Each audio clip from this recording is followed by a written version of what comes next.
middle management is the hardest job in any organization. Because when you're junior, your only job is really to do your job. That's it. And you get trained how to do your job. I mean, you all have to be licensed and go to school and learn how to do the job of being an accountant. And if you're really good at it, you eventually get promoted. And you eventually get promoted to a position where you're now responsible for the people who do the job you used to do. But the problem is they don't give us any training how to do that. You know? And senior people are thinking about entirely different things. They're thinking about the firm, they're thinking about strategy.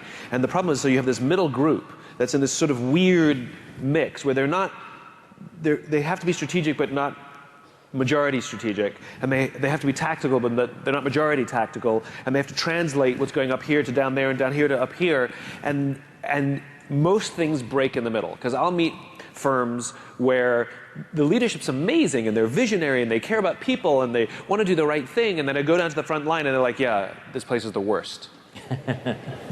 And so I'm like, what happened between here and there? And it's the middle. Most things break in the middle. And so I think there are two factors. One is we don't train people how to lead, right? So as I said before, when you were junior, we have to know what to do. We just do our jobs, we have to be good at it. And as we become leaders in this middle management, we're now transitioning to this job. We're now responsible for the people who do the job we used to do, but nobody is teaching us listening. Nobody's teaching us communication skills. Nobody's teaching us effective confrontation. Nobody's teaching us how to give and receive feedback. Nobody's actually teaching us leadership. So this is why we get managers and not leaders. And like, you would never ask somebody to do anything in accounting without showing them how to do it, ever. Bad idea, right? So why on earth do we think that we can just promote someone to a leadership position and expect that they know what to do without showing them how to do it? So that's problem number one, is the total vacuum in some cases, or just really minimal amounts of leadership training. And it needs to be robust.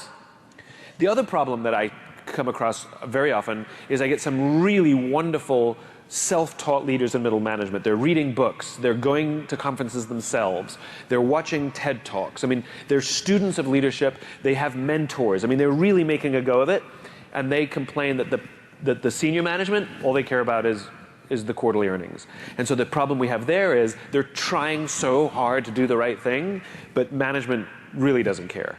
So that's the opposite, right?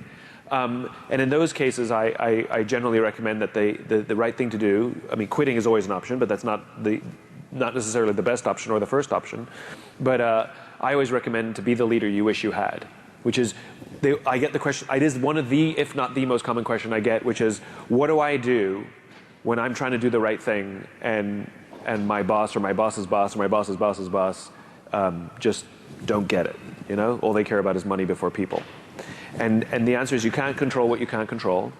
So worry about the people around you. Worry about the people to the sides of you, a level below you, even a level above you, and you be the leader you wish you had. And what you start to find in those pockets is these magical little diamonds in the rough appear.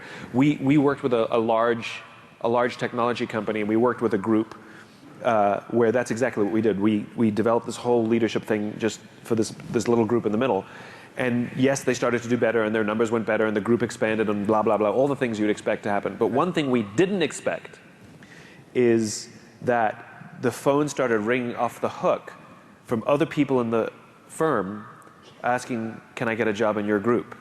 Because when the people who worked in this group would go out for lunch with their friends who worked in other groups, you know, how's work today? Amazing. Different stories, right? Different stories. And all of a sudden, word spread across this 80,000 person company.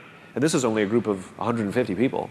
Word spread across this 80,000 person company that everybody was trying to get into this group just because they wanted to work in it, because you had good leadership. Right.